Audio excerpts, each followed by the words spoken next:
जय माता दी। नमस्कार दोस्तों, आप सभी का आपके अपने यूट्यूब चैनल आसान राह में हार्दिक स्वागत है। दोस्तों, आज मैं आपको सुनाऊंगी श्री दुर्गा सप्तशती पाठ चतुर्थ अध्याय। चतुर्थ अध्याय में देवताओं के द्वारा माता की स्तुति की गई है। तो चलिए वीडियो शुरू करते हैं। वीडियो को लाइक कीजिएगा और कमेंट बॉक्स में जय माता दी अवश्य लिखिएगा। दुर्गा सप्तशती चतुर्थ अध्याय। ऋषि कहते हैं, अत्यंत पराक्रमी दुरात्मा महिषासुर तथा उसकी दैत्य सेना के देवी के हाथ से मारे जाने पर इंद्र आदि देवता प्रणाम के लिए गर्दन तथा कंधे झुकाकर उन भगवती दुर्गा की उत्तम वचनों द्वारा स्तुति करने लगे। उस समय उनके सुंदर अंगों में अत्यंत हर्ष के कारण रोमांच हो आया था। देवता बोले, संपूर्ण देवताओं की शक्ति का समुदाय ही जिनका स्वरूप है तथा जिन देवी ने अपनी शक्ति से संपूर्ण जगत को व्याप्त कर रखा है, समस्त देवताओं और महर्षियों की पूजनीय उन जगदम्बा को हम भक्तिपूर्वक नमस्कार करते हैं। वे हम लोगों का कल्याण करें। जिनके अनुपम प्रभाव और बल का वर्णन करने में भगवान शेषनाग, ब्रह्मा जी तथा महादेव जी भी समर्थ नहीं हैं। वे भगवती चंडिका संपूर्ण जगत का पालन एवं अशुभ भय का नाश करने का विचार करें। जो पुण्यात्माओं के घरों में स्वयं ही लक्ष्मी रूप से, पापियों के यहाँ दरिद्रता रूप से, शुद्ध अंतःकरण वाले पुरुषों के हृदय में बुद्धि रूप से, सत्पुरुषों में श्रद्धा रूप से तथा कुलीन मनुष्य में लज्जा रूप से निवास करती हैं, उन भगवती दुर्गा को हम नमस्कार करते हैं। देवी, आप संपूर्ण विश्व का पालन कीजिए। देवी, आपके इस अचिंत्य रूप का असुरों का नाश करने वाले भारी पराक्रम का तथा समस्त देवताओं और दैत्यों के समक्ष युद्ध में प्रकट किए हुए आपके अद्भुत चरित्रों का हम किस प्रकार वर्णन करें। आप संपूर्ण जगत की उत्पत्ति में कारण हैं। आप में सत्वगुण, रजोगुण और तमोगुण, ये तीनों गुण मौजूद हैं, तो भी दोषों के साथ आपका संसर्ग नहीं जान पड़ता। भगवान विष्णु और महादेव जी आदि देवता भी आपका पार नहीं पाते। आप ही सबका आश्रय हैं। ये समस्त जगत आपका अंशभूत है, क्योंकि आप सबकी आदिभूत अव्यक्कृता परा प्रकृति हैं। देवी, संपूर्ण यज्ञों में जिसके उच्चारण से सब देवता तृप्ति लाभ करते हैं, वो स्वाहा आप ही हैं। इसके अतिरिक्त आप पितरों की भी तृप्ति का कारण हैं। अतएव सब लोग आपको स्वधा भी कहते हैं। देवी, जो मोक्ष की प्राप्ति का साधन है, अचिंत्य महाव्रत स्वरूपा हैं, वो भगवती आप ही हैं। समस्त दोषों से रहित जितेंद्रिय तत्व को ही सार वस्तु मानने वाले तथा मोक्ष की अभिलाषा रखने वाले मुनिजन जिसका अभ्यास करते हैं, वो भगवती पराविद्या आप ही हैं। आप शब्द स्वरूपा हैं। अत्यंत निर्मल ऋग्वेद, यजुर्वेद तथा उद्गीत के मनोहर पदों के पाठ से युक्त सामवेद का भी आधार आप ही हैं। आप देवी त्रयी और भगवती चहुं ऐश्वर्यों से युक्त हैं। इस विश्व की उत्पत्ति एवं पालन के लिए आप ही वार्ता, खेती एवं आजीविका के रूप में प्रकट हुई हैं। आप संपूर्ण जगत की घोर पीड़ा का नाश करने वाली हैं। देवी, जिससे समस्त शास्त्रों के सार का ज्ञान होता है, वो मेधा शक्ति आप ही हैं।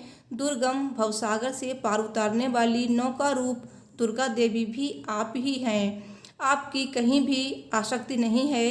कैटव के शत्रु भगवान विष्णु के पक्षी स्थल में एकमात्र निवास करने वाली भगवती लक्ष्मी तथा भगवान चंद्रशेखर द्वारा सम्मानित गौरी देवी भी आप ही हैं। आपका मुख मंद मुस्कान से सुशोभित निर्मल पूर्ण चंद्रमा के बिंब का अनुकरण करने वाला और उत्तम सुवर्ण की मनोहर कांति से कमनीय है, तो भी उसे देखकर महिषासुर को क्रोध हुआ और सहसा उसने उस पर प्रहार कर दिया। ये बड़े आश्चर्य की बात है। देवी, वही मुख जब क्रोध से युक्त होने पर उदय काल के चंद्रमा की भांति लाल और तनी हुई भौहों के कारण विकराल हो उठा, तब उसे देखकर जो महिषासुर के प्राण तुरंत नहीं निकल गए, ये उससे भी बढ़कर आश्चर्य की बात है, क्योंकि क्रोध में भरे हुए यमराज को देखकर भला कौन जीवित रह सकता है। देवी, आप प्रसन्न हों। परमात्मा स्वरूपा, आपके प्रसन्न होने पर जगत का अभ्युदय होता है और क्रोध में भर जाने पर आप तत्काल ही कितनों कुलों का सर्वनाश कर डालती हैं। ये बात अभी अनुभव में आई है, क्योंकि महिषासुर की ये विशाल सेना क्षण भर में आपके कोप से नष्ट हो गई है। तथा अभ्युदय प्रदान करने वाली आप जिन पर प्रसन्न रहती हैं वे ही देश में सम्मानित हैं। उन्हीं को धन और यश की प्राप्ति होती है, उन्हीं का धर्म कभी शिथिल नहीं होता तथा वे ही अपने हष्ट पुष्ट स्त्री पुत्र और भाइयों के साथ धन्य माने जाते हैं। देवी आपकी ही कृपा से पुण्यात्मा पुरुष प्रतिदिन अत्यंत श्रद्धापूर्वक सदा सब प्रकार के धर्मानुकूल कर्म करता है और उसके प्रभाव से स्वर्ग लोक में जाता है। इसलिए आप तीनों लोकों में निश्चय ही मनोवांछित फल देने वाली हैं। माँ दुर्गे आप स्मरण करने पर सब पापियों का भय हर लेती हैं और स्वस्थ पुरुषों द्वारा चिंतन करने पर उन्हें परम कल्याणमयी बुद्धि प्रदान करती हैं। दुख दरिद्रता और भय हरने वाली देवी आपके सिवा दूसरी कौन है, जिसका चित्त सबका उपकार करने के लिए सदा ही दयार्द्र रहता हो। देवी इन राक्षसों के मारने से संसार को सुख मिले तथा ये राक्षस चिरकाल तक नरक में रहने के लिए भले ही पाप करते रहे हों, इस समय संग्राम में मृत्यु को प्राप्त होकर स्वर्गलोक में जाएं। निश्चय ही यही सोचकर आप शत्रुओं का वध करती हैं। आप शत्रुओं पर शस्त्रों का प्रहार क्यों करती हैं? समस्त असुरों को दृष्टिपात मात्र से ही भस्म क्यों नहीं कर देती?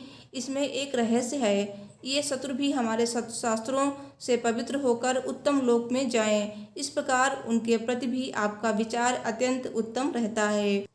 खड़ग के तेज पूंछ की भयंकर दीप्ति से तथा आपके त्रिशूल के अग्रभाग की घनीभूत प्रभा से चौंधियाकर जो असुरों की आंखें फूट नहीं गईं, उसमें कारण यही था कि वे मनोहर रश्मियों से युक्त चंद्रमा के समान आनंद प्रदान करने वाले आपके इस सुंदर मुख का दर्शन करते थे।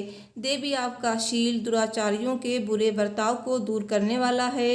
साथ ही ये रूप ऐसा है जो कभी चिंतन में भी नहीं आ सकता और जिसकी कभी दूसरों से तुलना भी नहीं की जा सकती है तथा आपका बल और पराक्रम तो उन दैत्यों का नाश भी करने वाला है जो कभी देवताओं के पराक्रम को भी नष्ट कर चुके थे। इस प्रकार आपने शत्रुओं पर भी अपनी दया ही प्रकट की है। वरदायिनी देवी आपके इस पराक्रम की किसके साथ तुलना हो सकती है तथा शत्रुओं को भय देने वाला एवं अत्यंत मनोहर ऐसा रूप भी आपके सिवा और कहाँ है। हृदय में कृपा और युद्ध में निष्ठुरता, ये दोनों बातें तीनों लोकों के भीतर केवल आप में ही देखी गई हैं। माता, आपके शत्रुओं का नाश करके इस समस्त त्रिलोकी की रक्षा की है। उन शत्रुओं को भी युद्ध भूमि में मारकर स्वर्गलोक में पहुंचाया है तथा उन्मत्त दैत्यों से प्राप्त होने वाले हम लोगों के भय को भी दूर कर दिया है। आपको हमारा नमस्कार है। देवी, आप शूल से हमारी रक्षा करें। अंबिके, आप खड़ग से भी हमारी रक्षा करें तथा घंटा की ध्वनि और धनुष की टंकार से भी हम लोगों की रक्षा करें। चंडिके, पूर्व पश्चिम और दक्षिण दिशा में आप हमारी रक्षा करें तथा ईश्वरी, अपने त्रिशूल को घुमाकर आप उत्तर दिशा में भी हमारी रक्षा करें। तीनों लोकों में आपके जो परम सुंदर एवं अत्यंत भयंकर रूप विचरते रहते हैं, उनके द्वारा भी आप हमारी तथा इस भूलोक की रक्षा करें। अंबिके, आपके कर में शोभा पाने वाले खड़ग, शूल और गदा आदि जो अस्त्र हों, उन सबके द्वारा आप सब ओर से हम लोगों की रक्षा करें। ऋषि कहते हैं, इस प्रकार जब देवताओं ने जगन माता दुर्गा की स्तुति की और नंदन वन के दिव्य पुष्पों एवं गंध चंदन आदि के द्वारा उनका पूजन किया, फिर सबने मिलकर जब भक्तिपूर्वक दिव्य धूपों की सुगंध निवेदन की, तब देवी ने प्रसन्न वदन होकर प्रणाम करते हुए सब देवताओं से कहा।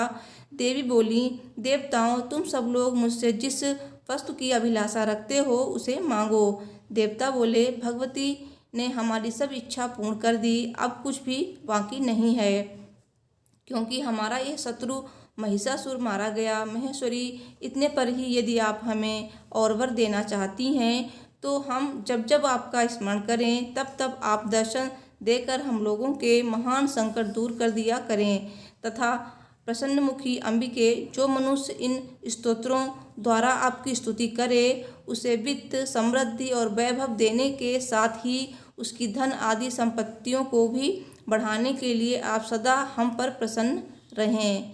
ऋषि कहते हैं, राजन, देवताओं ने जब अपने तथा जगत के कल्याण के लिए भद्रकाली देवी को इस प्रकार प्रसन्न किया, तब वे तथास्तु कहकर वहीं अंतर्ध्यान हो गईं। भूपाल, इस प्रकार पूर्व काल में तीनों लोकों का हित चाहने वाली देवी जिस प्रकार देवताओं के शरीर से प्रकट हुई थीं, वो सब कथा मैंने कह सुनाई। अब पुनः देवताओं का उपकार करने वाली वे देवी दुष्ट दैत्यों तथा शुंभ निशुंभ का वध करने एवं सब लोगों की रक्षा करने के लिए गौरी देवी के शरीर से जिस प्रकार प्रकट हुई थीं, वो सब प्रसंग मेरे मुँह से सुनो। मैं उसका तुमसे यथावत वर्णन करता हूँ। देवी महात्म्य का चौथा अध्याय समाप्त। इस प्रकार श्री मार्कंडेय पुराण में सर्वाणिक मनवंतर की कथा के अंतर्गत देवी महात्म्य में चौथा अध्याय पूरा हुआ। जयकारा महामाई दा, बोलिए सच्चे दरबार की जय।